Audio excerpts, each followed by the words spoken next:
What I have for you today is another Kato SD40-2 with this type of copper strip power pickup. Anyways, what it had in it was this right here.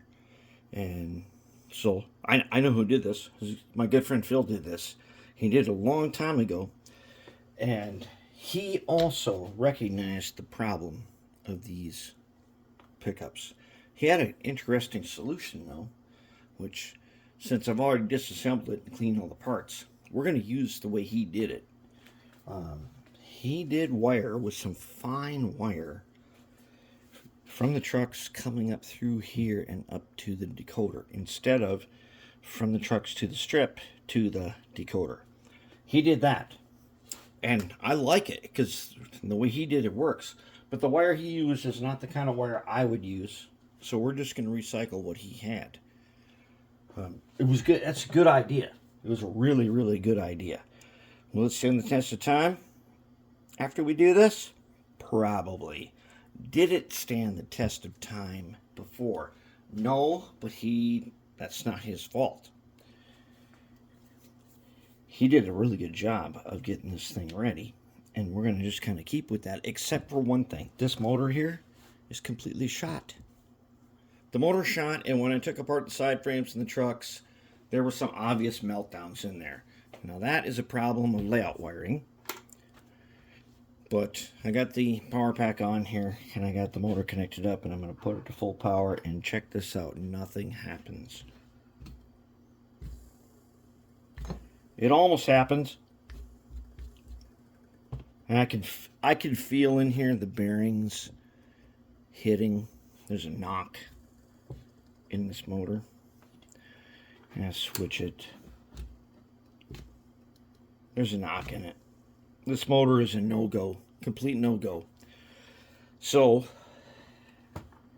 we have to remotor this guy. And here's the problem. Because this is these guys are 3-unit set, the motor we're going to replace this with will be a Rev 1 motor. And the Rev 1 will fit in here just perfect. You'll have no trouble hooking it up, and it'll be awesome. The one thing is, will the others be able to keep up? Not in speed, we can speed match and stuff, but the others just don't have that kind of torque. I don't have that kind of horsepower behind them, but we'll find out. So we're going to be replacing them with this DASR NCE decoder. We're going to stick with the wires that go up from the trucks that Phil put in. Good job for Phil. Not only that, he also used one of these TCS light connectors. I love these. These are not in my budget, but it's here.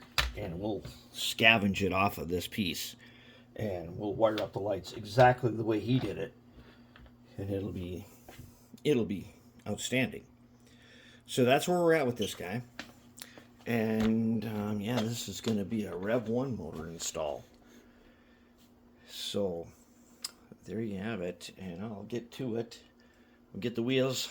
I've got the wheels clean through the ultrasonic. I've got the gear towers, everything is degreased and ready. All that stuff is ready. We're going to fix that all up, and then we're going to come back to this with probably come back when after the wheels are heat treated and everything, and we're all good to go.